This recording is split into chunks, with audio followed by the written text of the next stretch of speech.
No bride lasted a night with him, they said in the village of Thistledown, and said it the way one says any sentence that has been proven 5 separate times, with the flat satisfaction of people who enjoy being right about sad things.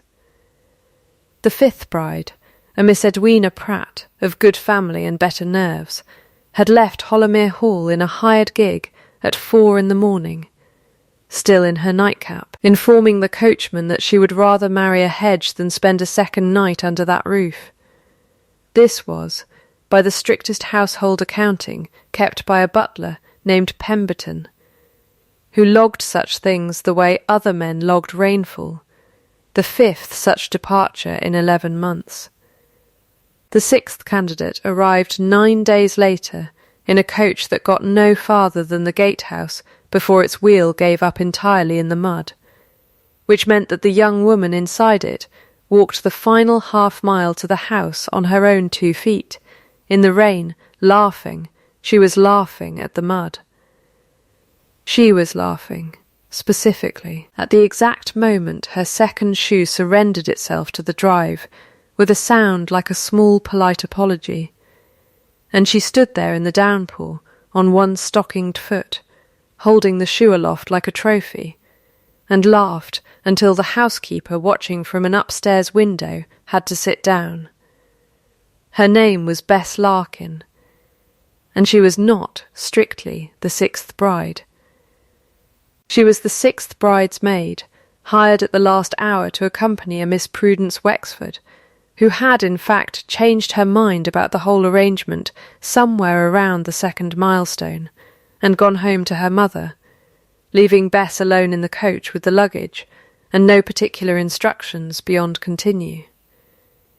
She continued, at Hollowmere Hall lived a duke who had not smiled, by the household's best collective memory, in 3 years and 2 months, and who had not laughed in longer than anyone was willing to guess aloud.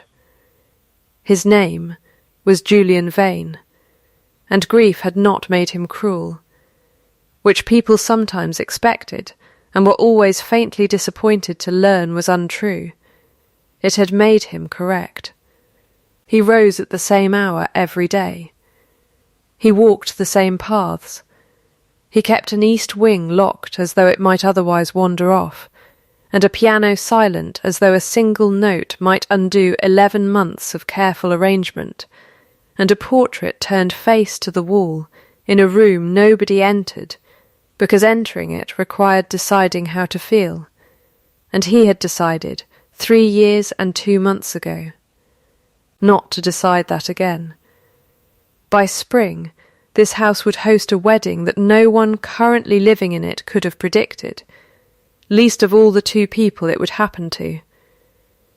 The Dowager Duchess would weep, which she would deny until her own funeral. A wolfhound of enormous dignity would attend the ceremony in a manner later described by Pemberton as unauthorised. A cousin with hungry eyes and a solicitor's letter would be dismissed so quietly that he would not fully register his own defeat until it was several weeks old, and a chipped blue willow teacup, the only one to survive Miss Pratt's exit, would end its life mended with gold and full of pens on a duchess's writing desk, which was either a promotion or a demotion, depending on how sentimental one wished to be about teacups.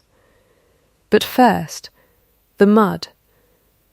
Bess Larkin was 23, the daughter of a country vicar who had died 2 winters past leaving her a small trunk of books, a smaller trunk of debts, and a conviction arrived at somewhere between the funeral and the auctioning of his library. That a person could either let the world flatten her or laugh at it before it got the chance, and that the second option was considerably better exercise. She had gone into service not out of tragedy, but out of arithmetic, and had discovered, somewhat to her own surprise, that she was good at it, not the curtsying part, which she performed adequately and without conviction, but the noticing part, The part where a room told you what it needed if you were willing to look at it directly instead of at your own reflection in its windows. She had eyes the brown of strong tea, steeped a shade past polite, and she looked at people with them in a manner the etiquette manuals would have called forward, and everyone who actually met her called simply honest. She had never intended to walk to Hollowmere Hall. She had certainly never intended to lose a shoe doing it, but intention, as her father used to say from the pulpit on the subject of Providence, was a much smaller share of any story than people liked to admit, and the coach wheel had broken precisely where it had broken. And here she now stood on the drive, one shoe in her hand, laughing at a house so large and so grey that it appeared to be frowning at her specifically. Mrs. Fenner, the housekeeper, reached her before anyone else did. Umbrella first, opinions second. "You'll catch your death," she said, which turned out to be the single most repeated sentence in the entire history of Hollowmere Hall, and never once true of anyone in this story. "I've caught worse," Bess said, hopping to retrieve the shoe from where it had wedged itself with real commitment into the gravel, though nothing quite so enthusiastic. "You're the maid, then, not the Mrs." Fenner glanced back down the empty drive. "Miss Wexford went home to her mother somewhere around the second milestone," Bess said. "I did try to point out that we were closer to the house than to her mother by then. But she had made up her mind, and I have found that made-up minds travel very poorly by argument." Mrs. Fenner absorbed this with the particular stillness of a woman doing rapid sums involving her employer's temper, the dowager's expectations, and one entirely unbooked young woman standing in her drive with a single shoe. "Well," she said at last, "you'd best come in before His Grace sees you like that." It was of course too late for that piece of advice by roughly 4 seconds, because His Grace had already seen her, from the library window where he had gone to avoid the arrival entirely. The 6th candidate in 11 months was not an event he intended to observe with any personal enthusiasm, and where he now stood watching a strange young woman laugh in his rain at his mud with an abandon that struck him as almost professionally irresponsible. He did not smile. He noted, distantly, and with the same detachment he might apply to unseasonable weather, that something in his chest had performed an action roughly adjacent to amusement, filed the sensation without further examination, and went back to his correspondence, which concerned a boundary dispute with a neighbouring farmer over a strip of grazing land that had been contested, on and off, for 11 years. He told himself the correspondence was more important than the arrival. The correspondence was, in fact, 3 pages of a very old lease that nobody currently living had actually read past the first paragraph. He did not examine this reasoning at any great length. The dog examined it for him.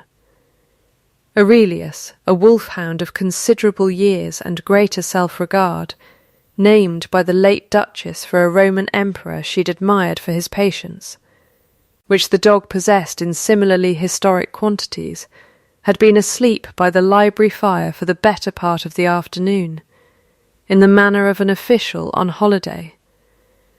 He rose now, walked to the window, looked out at the shoeless young woman in the rain, and made a sound that Pemberton would later describe, in the strict privacy of the servants' hall, as a vote. Bess was given a small room near the linen closets that had, until 11 days prior, belonged to nobody in particular, and was informed by Mrs. Fenner, over a hastily assembled supper, that since Miss Wexford had declined to arrive after all, and since the house was one lady's maid short following an incident with Miss Pratt's departure that nobody wished to discuss in detail, she might as well make herself useful. There was a library that had not been properly catalogued since the old Duchess's time, not the current Duchess, the elder one, dead a decade, full of ledgers, correspondence, and estate records in a state of magnificent disorder. And if the new girl could read and had a steady hand, the position was hers on a trial basis, board and modest wages, until such time as the house required otherwise. "I can read," Bess said. "I can also, should the occasion arise, identify a lease document from a laundry list at 40 paces, which I understand may be a rarer skill in this house than one would hope." Mrs. Fenner did not smile quite, but something in the vicinity of her mouth reconsidered its position. "You'll do," she said, which from Mrs. Fenner was roughly equivalent to a standing ovation. That night the rain settled into the kind of steady percussion that made old houses creak in places they usually kept quiet about, and Bess lay awake in her narrow bed, listening to Hollowmere Hall discuss its opinions with itself, and thought, not for the first time, that a house this large ought by rights to sound happier than it did. She did not yet know about the east wing, or the piano, or the portrait facing the wall. She knew only that somewhere above her, a duke she had glimpsed for exactly 4 seconds through a library window was walking. She could hear it, a slow patient tread along a corridor that seemed to go nowhere and return from nowhere, at an hour when any sensible man would have been asleep, and that the sound was not frightening so much as lonely, the particular loneliness of a person keeping watch over nothing in order to feel useful. She did not yet know his name.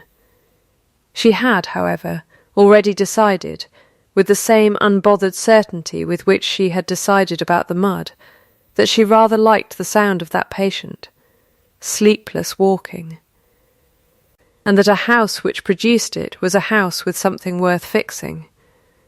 She was, at this point in the story, entirely alone in that opinion. The next morning arrived scrubbed clean by the night's rain, the kind of bright cold that makes a garden look freshly apologised to, and Bess rose early out of habit rather than instruction, dressed in yesterday's mended stockings, and went looking for the kitchen in a house so large that she took 2 wrong turns and arrived, by the third, not at the kitchen but at a walled garden gone entirely to seed, its gate secured with a chain that had rusted itself into a kind of permanent, resentful commitment. She stood looking at it for a while, the way one looks at a locked door that has clearly been locked on purpose rather than by accident, and then continued on. Because there was a fountain beyond the garden wall, dry and leaf-choked, with a stone goose at its centre, wearing an expression of aristocratic disappointment, and because there was, floating in about 8 inches of standing rainwater at the base of that fountain, a gentleman's hat.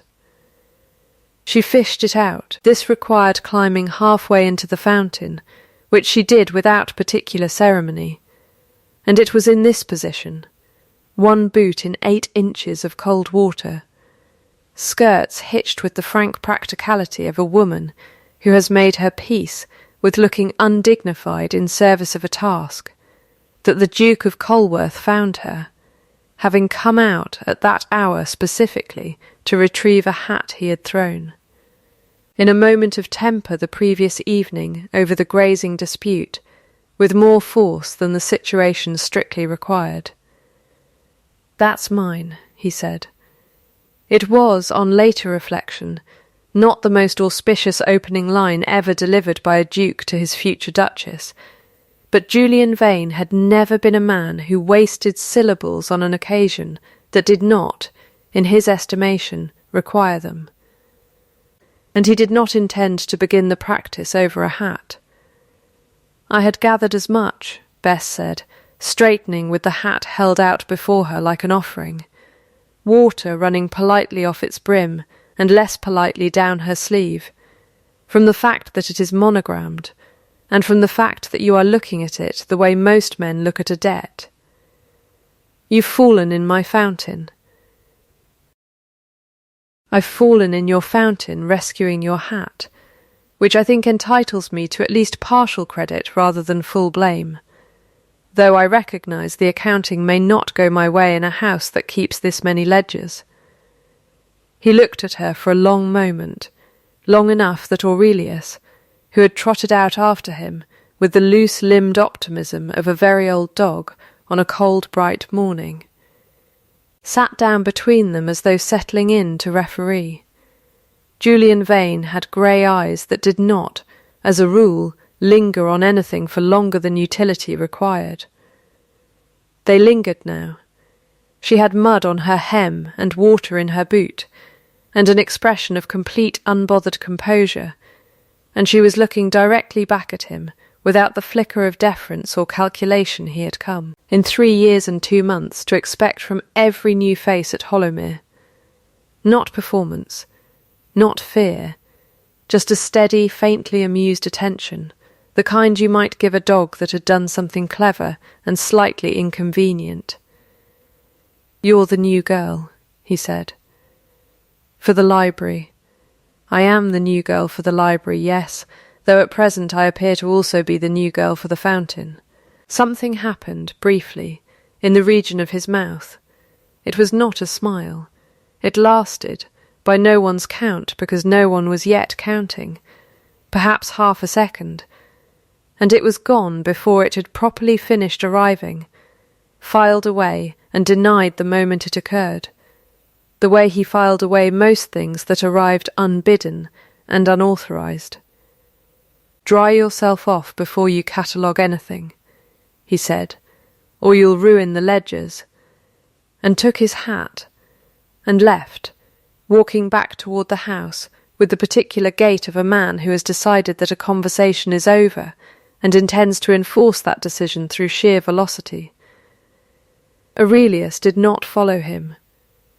Aurelius remained by the fountain for another full minute, regarding Bess with the grave consideration of a magistrate reviewing new evidence, and then, having apparently reached a verdict, leaned the considerable weight of his head against her soaking skirts, in a gesture that in a smaller dog would have been called affection, and in Aurelius was understood by the entire household to be something closer to an official endorsement. "Well," Bess said to him, wringing out her sleeve, "you at least have manners," and went in to find the kitchen, leaving behind her a fountain, a disappointed stone goose, and a duke who told himself, walking back up the gravel path with his ruined hat in his hand, that the sensation currently occupying his chest was irritation at the inconvenience of a new servant, and who did not examine this conclusion any further than was strictly necessary to believe it. By the end of that first week, it had become generally understood among the staff of Hollowmere Hall that His Grace had developed an unusually pressing interest in the state of the eastern boundary fence, a structure that had stood, largely unremarked, for the better part of 2 decades, and that this interest correlated, with a regularity that even Pemberton found difficult to attribute to coincidence, with the hours during which the new library girl could reliably be found in the small room off the main gallery, where the estate's older records were kept. "The fence again, Mrs." Fenner said to Pemberton on the 4th such occasion, watching from the gallery window as His Grace strode past the library door for the 3rd time in an hour, on his way to inspect a fence that required no inspecting. "The fence," Pemberton agreed, in the tone of a man recording testimony for a court that did not yet exist, but which he fully expected to convene eventually. Bess, for her part, noticed the pattern before she understood it, in the way one notices a clock chiming, without immediately counting the hour. She had been given free rein of the library's back room, a chamber that smelled of dust and beeswax, and the particular sweetness of paper that has been alone with itself for a very long time, and she had set about the cataloguing with the same unbothered thoroughness she brought to everything, sorting deeds from correspondence from household accounts, and discovering, 3 days in, that the estate's boundary dispute with the neighbouring farmer, the one that had occupied a small mountain of the Duke's correspondence for the better part of a decade, hinged on a single misfiled document dated some 40 years prior, in which the grazing rights in question had been explicitly granted, not disputed, and granted moreover in language so plain that no solicitor ought reasonably to have missed it. She brought this to his attention on a Tuesday, in the library proper, where he had taken to reading in the evenings with the specific and unexamined frequency of a man who told himself the library's fire simply drew better than his studies. Your Grace. She set the document on the desk before him, precisely angled so the relevant clause faced him rather than her, a small courtesy that he noted and did not comment on. I believe your fence dispute may resolve itself. He read it. He read it again. This has been in the archive the entire time. It has been in the archive, misfiled under correspondence, miscellaneous, unresolved, which I can only assume was intended less as a filing category than as an accurate description of your grandfather's general approach to paperwork. My father's. Then I withdraw the remark about your grandfather and extend it to your father instead, with equal confidence. The half-second from the fountain returned, and lasted, this time, by the accidental Count of Pemberton, who had entered to tend the fire and remained rather longer than tending the fire required, a full second and a half. A fact he reported to Mrs. Fenner that same evening with the solemnity of a man announcing an heir. A second and a half, Mrs. Fenner repeated. I counted twice, Pemberton said, to be certain.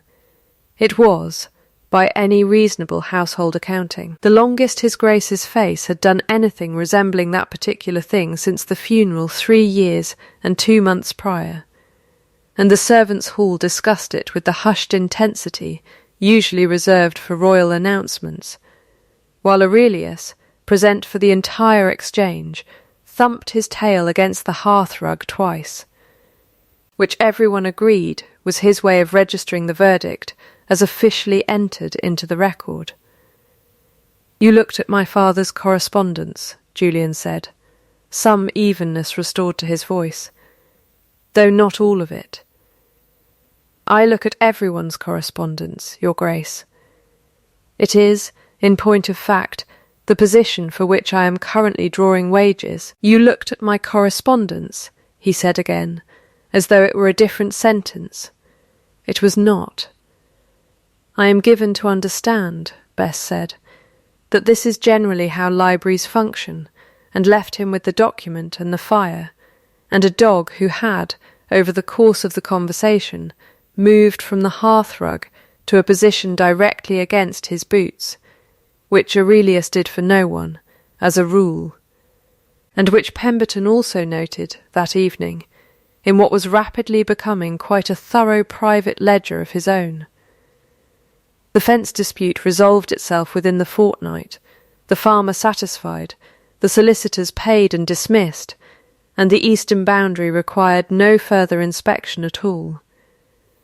A fact which did nothing whatsoever to reduce the frequency of his Grace's visits to the gallery, which now proceeded under the flimsier and increasingly transparent pretext of general estate business, a category broad enough, as Mrs. Fenner observed dryly to no one in particular, to justify almost anything short of a state visit. Bess noticed the wing before she noticed the reason for it.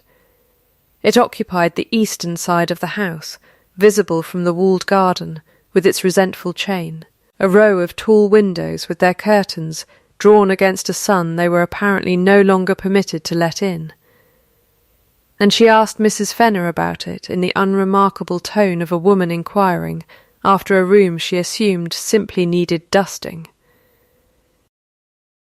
That's the old Duchess's wing, Mrs. Fenner said, and something closed briefly over her face like a shutter, and then opened again, because Mrs. Fenner was not a woman who dwelt. Her Grace the younger, Duchess Cecilia, kept those rooms before 3 years and 2 months, Mrs. Fenner said, with the exactness of a date she had not chosen to remember but could not now forget. This past January.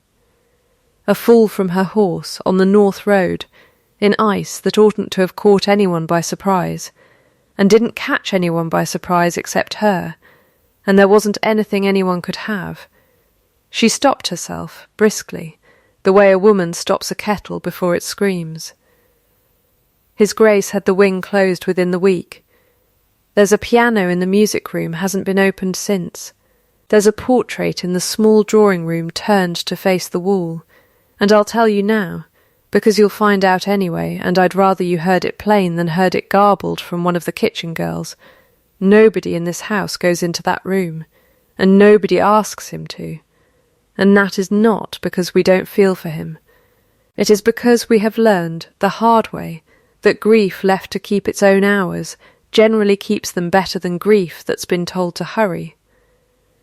Bess absorbed this the way she absorbed most things, without drama, turning it over once in her mind the way one turns over a stone to see what lives beneath it, and then set it down gently, because some stones are better returned to where they lay than examined further by strangers.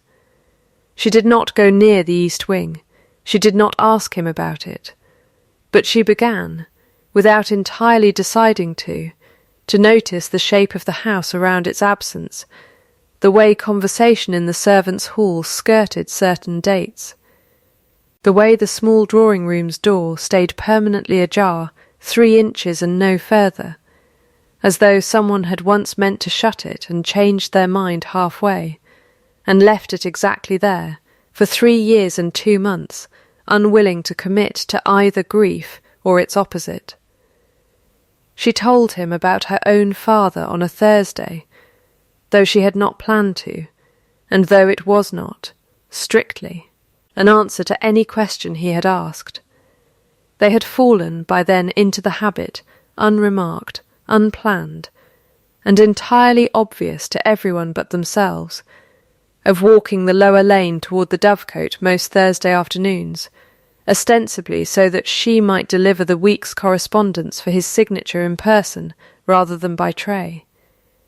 A system so inefficient that Pemberton had twice attempted to simplify it and been quietly overruled both times. "My father kept bees," she said, apropos of a hive they passed, silent for the winter. Badly, he read 4 books on the subject, and the bees read none of them, and did precisely as they liked, which I have always found instructive. She smiled, the easy involuntary thing she did without ceremony, at nothing, at the memory. He died 2 winters past. A fever, nothing dramatic, nothing anyone could point to and call unfair specifically, which I think made it harder rather than easier, because there was no target for the feeling. Just a fever, and then no father, and a great many unpaid accounts, which is how I came to be standing in your fountain.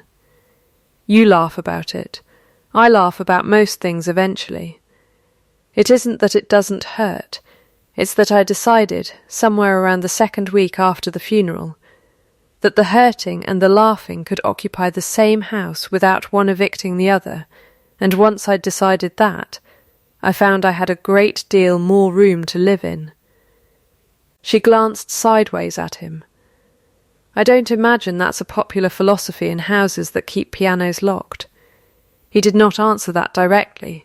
He very rarely answered anything directly that touched too near the wing, the piano, the room with the door ajar, exactly 3 inches. But he walked the rest of the lane in a silence that was. Bess had begun to notice, a different silence than his usual one. Less a wall and more a held breath, and at the Dovecote gate, unprompted, in the flat voice of a man setting down something heavy, he said, "She used to play in the mornings. Cecilia, before breakfast. I used to complain about it. Did you mean the complaining? No, he said, and that was all, and it was, for a man of his particular economy, very nearly a paragraph. They took tea most Thursdays after that, in the old potting shed off the walled garden rather than the house proper, because the potting shed had a stove and no memory attached to it, which Bess understood without being told was precisely why he preferred it. She served it in a chipped blue willow cup, the last surviving piece of a set otherwise destroyed, 3 cups broken during an unfortunate incident involving Miss Pratt's departure, the details of which the household maintained a diplomatic silence about. And he drank from it without comment the first time, and asked, the second time, in a tone almost too careful to be called casual, whether there wasn't a better cup somewhere in the house. There is an entire cabinet of better cups, Bess said. This one has character. It has survived things. I find I trust objects that have survived things rather more than objects that haven't been tested. He looked at the cup for a moment as though it had said something to him directly, and did not ask again. Neither of them remarked upon the Thursdays becoming a fixture. Neither of them remarked upon the fact that his signature, once requiring a full afternoon's business to justify, now required considerably less business and considerably more time. It simply became true, the way a path becomes a path, not by anyone declaring it so, but by 2 people walking the same ground often enough that the grass gives up and grows somewhere else.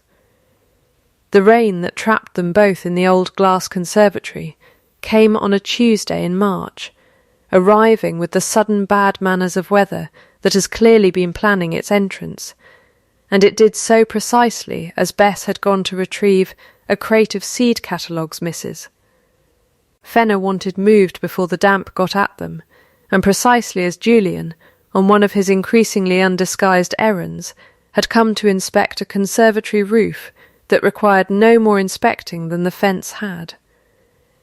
The door blew shut behind them both with a finality that suggested either very bad luck or a very opinionated wind, and the 2 of them stood, for a moment, surrounded by dormant pots and the smell of wet earth and glass, listening to the rain arrive with what could only be called professional thoroughness. We could wait it out, Bess said, settling onto an overturned crate with the resignation of a woman who has decided a situation cannot be improved by standing rather than sitting. We could. He did not sit, at first. He stood near the glass, watching the rain with the particular stillness of a man who has had a great deal of practice standing still in rooms he'd rather not be examined in. Then, because there was nowhere else in the small space that did not put him directly beside her, he sat. They talked, that afternoon, in the way people talk when a locked door has finally admitted there is weather it cannot keep out. He told her, in pieces, in sentences that stopped and started and occasionally simply ended mid-thought, as though the rest of the sentence had gone somewhere, he could not follow it, about the ice on the North Road, and the letter he never finished writing to tell his mother, and the particular cruelty of a piano that sat in perfect tune for 3 years, because he could not bring himself either to play it or to have it silenced properly. "I keep thinking I ought to feel less," he said by now. "Everyone tells me, gently, that time does this. I have found that time mostly just makes the silence more elaborate. I don't think grief is meant to end," Bess said. "I think it's meant to move rooms. Yours has been living in the whole East Wing for 3 years. That's a great deal of house for one feeling to occupy. And where would you have it live instead? Somewhere smaller. Somewhere you visit on purpose, instead of a place you avoid by accident." She was quiet a moment, watching the rain slide down the glass in long, unhurried ropes. "I still keep my father's spectacles in my trunk. I don't wear them. I don't need them. I take them out perhaps twice a year, and look at them, and put them away again, and that is enough, and it does not require an entire wing." He looked at her then, in a way he had not quite let himself do before, not the fountain's startled half-glance, not the library's professional appraisal, but a long, unguarded, undefended look, the look of a man setting down a weight he had carried so long he'd forgotten it had a shape separate from his own shoulders. Something moved across his face that was not the half-second, not the second and a half. It arrived slowly, held for a count that Bess herself, without entirely meaning to, marked at 4 full seconds, and it was, unmistakably, undeniably, a smile, small, incomplete, the first real one the house had seen in 3 years and 2 months, and it landed on her like weather of its own. 4 seconds, she said, before she could stop herself, smiling back at him with the frank pleasure of someone who has just won something she hadn't realised was a contest. "You were counting. I count things. It's a family habit. My father counted sermons that made the churchwarden cry. I count smiles from dukes who have apparently decided to ration them." She reached for the blue willow cup, still warm on the small stove beside them, and refilled it, and handed it to him without ceremony, and he took it, and their hands overlapped on the chipped rim for slightly longer than the transfer of a teacup strictly required, and neither of them commented on that either, though both of them noticed, and the cup from that afternoon forward was understood by both of them, without a single word exchanged on the subject, to belong now to something larger than tea. The letter arrived 9 days later, and it arrived, as trouble in a house of this kind reliably does, disguised as ordinary correspondence, on a Thursday morning tray alongside the estate accounts and a bill from the ironmonger. It was from a Mr. Mortimer Vane, a cousin twice removed, whom Julian had met perhaps 4 times in his life and liked on none of those occasions, and its language was courteous in the specific, over-cushioned way that always meant the opposite of courtesy was being attempted. It observed, with much regret, that his Grace remained without an heir some 3 years after his loss, that certain provisions of the late Duke's will touched on matters of succession should that condition persist beyond a stated term, that Mr. Vane's solicitors had, purely as a precaution, begun a review of the estate's entailment documents, and that Mr. Vane understood a Lady Prudence Wexford, a name that struck Bess with a small private jolt, being the very bride whose coach she had shared and whose luggage she had, technically still not fully unpacked, remained unattached and of excellent family. Should his Grace wish to resolve the matter of succession by the most direct available road?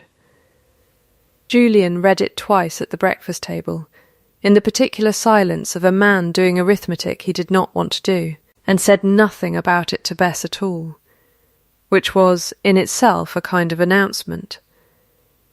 He rode to see his solicitor within the week regarding it, and while in town, without informing a single member of his own household, he also called upon a Mrs.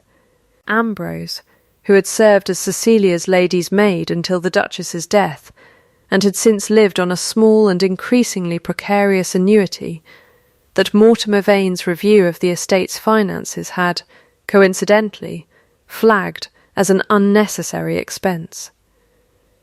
Julian doubled it, quietly, through his solicitor, with instructions that Mrs. Ambrose never learn from whom the increase had come, a piece of kindness that reached the reader of this story a full chapter before it reached its intended recipient, and which reached Bess Larkin not at all, because he did not tell her, because telling people the good he did was a kind of transaction he had never learned to make comfortably, even when it might have served him. He returned from town 3 days later, with the entailment confirmed sound.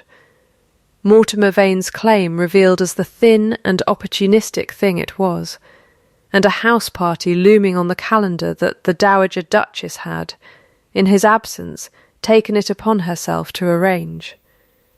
A gathering ostensibly social, transparently strategic, to which Lady Prudence Wexford had been invited along with her mother, her aunt, and an unspoken but perfectly audible expectation that hung over the whole affair like weather.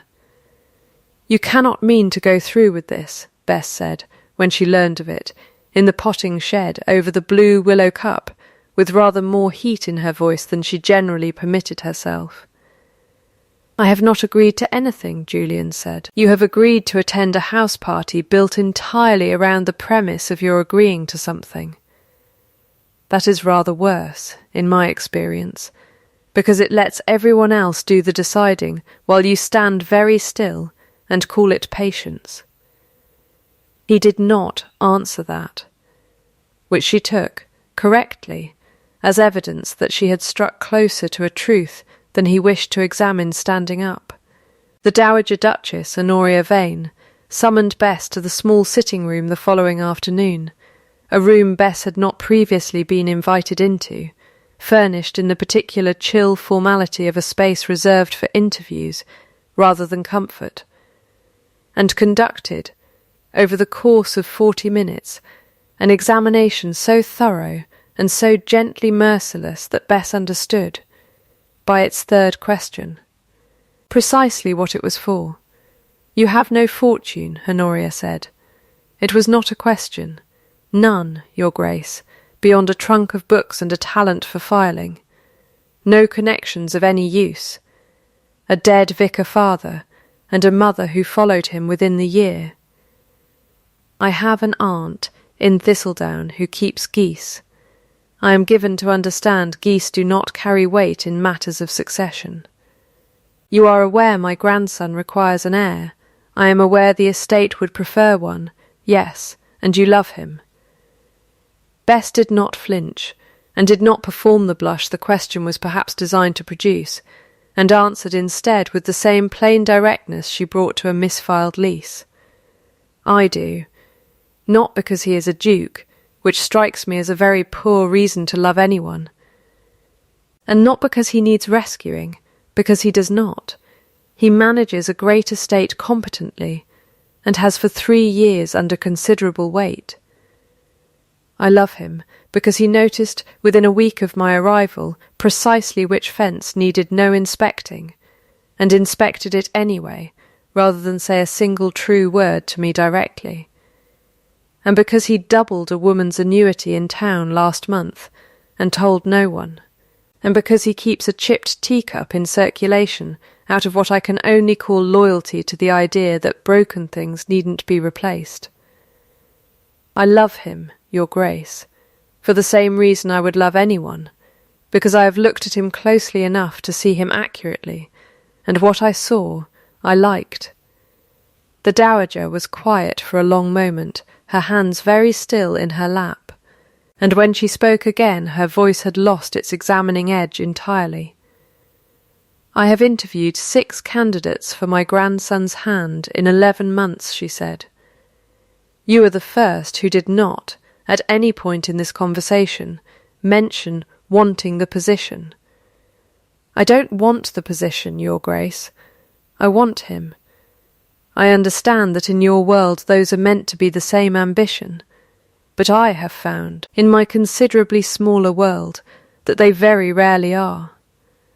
"No," Honoria said, and something in her face, old and guarded and tired in ways her grandson's face had learned from hers, softened by a fraction that Pemberton, listening with a discretion he would later describe as purely professional, would swear to Mrs. Fenner was the closest he had ever seen the Dowager come to actual tears in daylight. "No, I don't imagine they are." "Attention," she added, half to herself, "is the beginning of love. I had forgotten that. I have been so occupied arranging suitable matches that I forgot to notice whether anyone was actually looking." The storm that trapped the house 3 nights later was not metaphorical, though it did everyone the favour of arriving with excellent timing. It came in off the moor with real intention, rattling the conservatory glass Bess and Julian had once sheltered in, and it brought down, somewhere past midnight, a portion of stabling roof that required every able hand in the house, Julian's included, out in the wet and the wind until nearly 2 in the morning, securing horses and canvas against a wind that seemed personally offended by thee. Arrangement.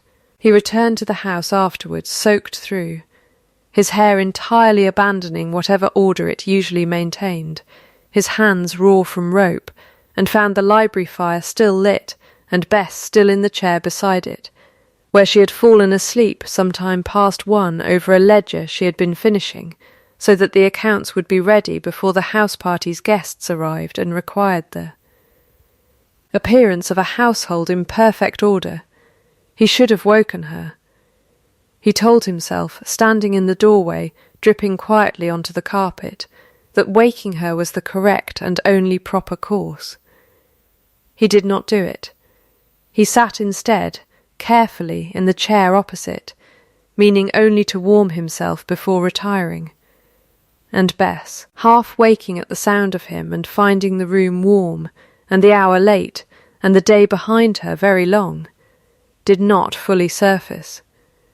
She shifted and settled, and, with the frank unself-consciousness that had characterised every single thing she had done since arriving at Hollowmere Hall with 1 shoe in her hand, leaned, in her sleep, against the nearest solid and warm thing available, which happened to be him, and stayed there.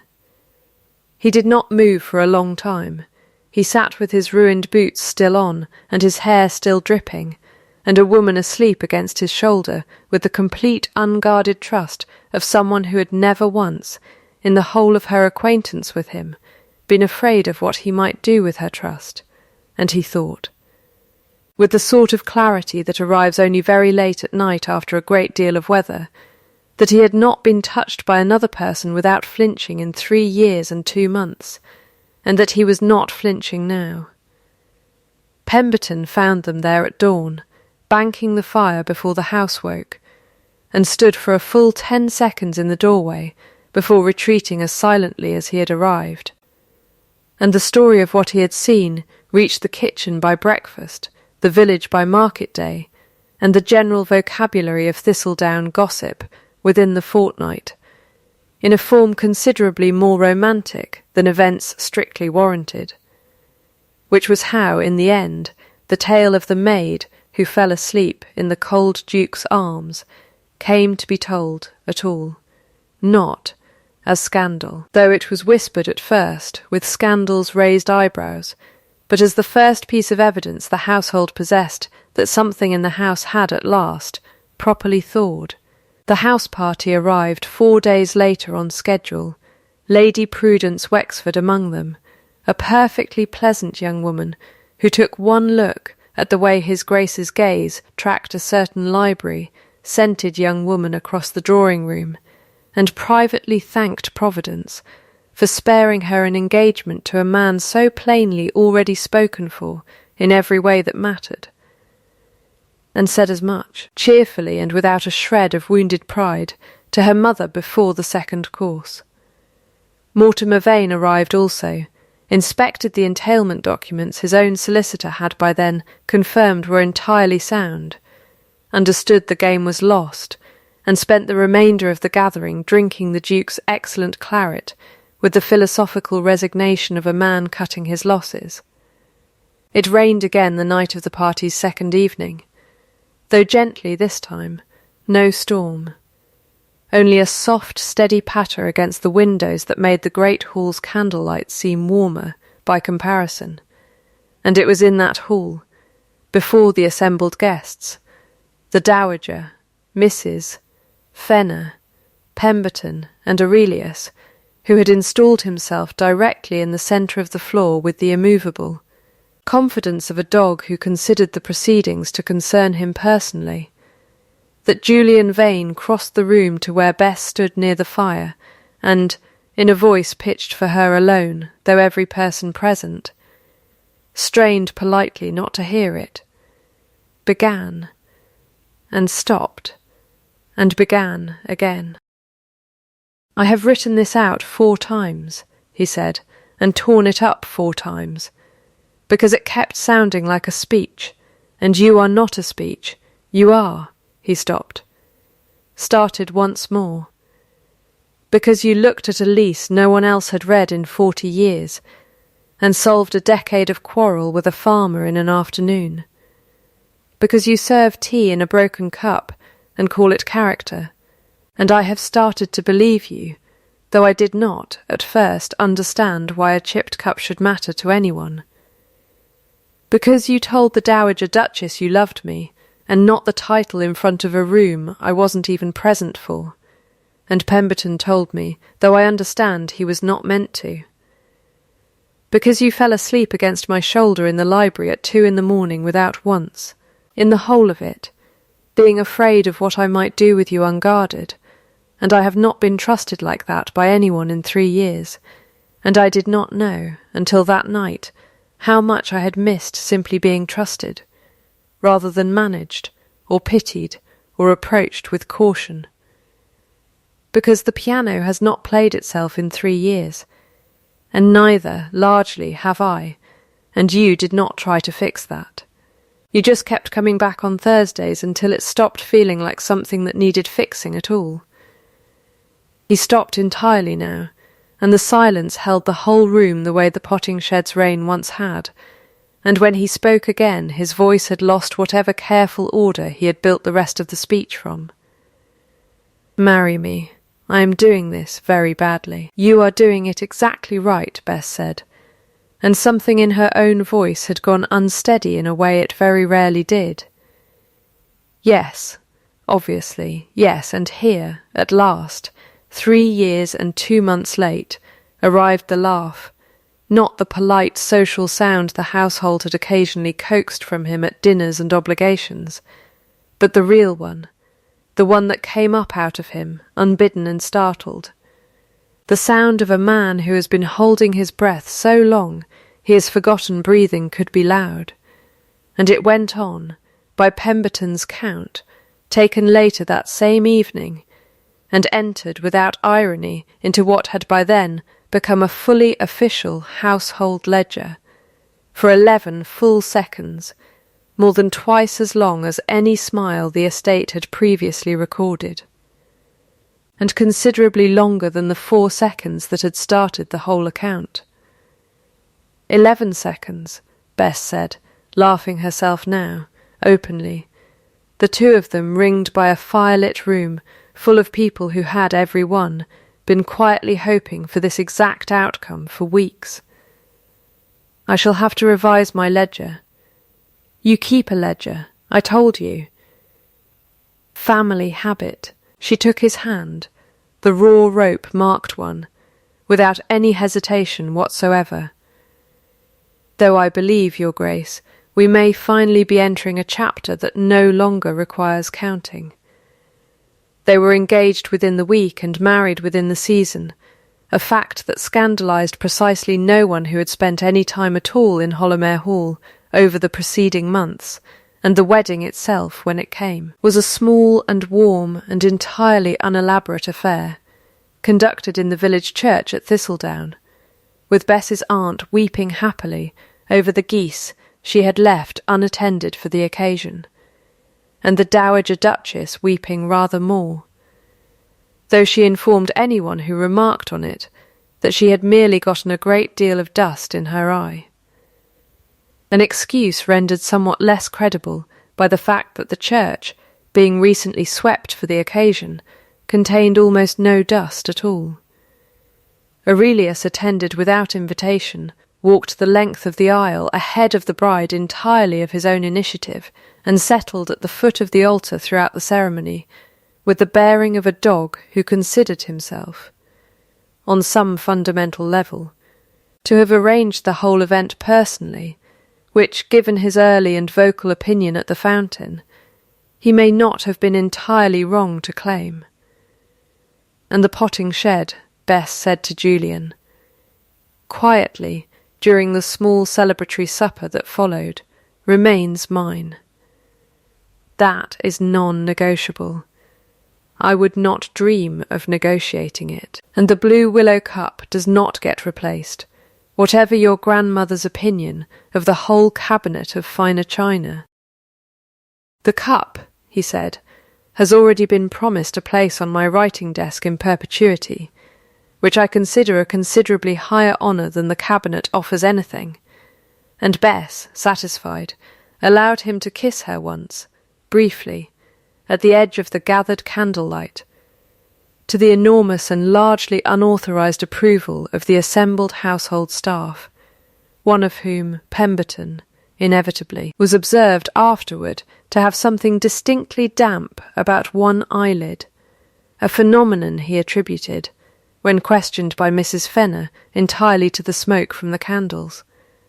By the time the roses came into bloom the following June, Hollowmere Hall had become, room by room, a house that no longer kept careful track of its own silences. The east wing was opened first, not all at once but gradually, the way a held breath is finally let out, the curtains drawn back, the dust sheets folded away, Cecilia's rooms aired, and kept exactly as a place her memory was welcome to visit rather than a wound the house was required to nurse, her name spoken now at dinner, without the small flinch that had once accompanied it. An anniversary in January that the household had learned to let mean two things at once, a grief honoured and a marriage begun, both true, neither cancelling the other. The piano in the music room was tuned properly for the first time in 3 years, and played most mornings, badly at first by Bess, who had never learned, and then rather better, because Julian, it turned out, remembered every note Cecilia had ever taught him, and found, to his own quiet surprise, that teaching them again to someone new did not diminish the woman who had taught them to him first. It simply gave the music somewhere to live, besides silence. The small drawing-room's door, closed exactly 3 inches for 3 years and 2 months, was opened the rest of the way in April, and the portrait turned back around to face the room, hung now beside a newer one commissioned that spring, the 2 duchesses regarding the household side by side with what Mrs. Fenner privately considered a remarkably companionable expression for 2 portraits that had never met.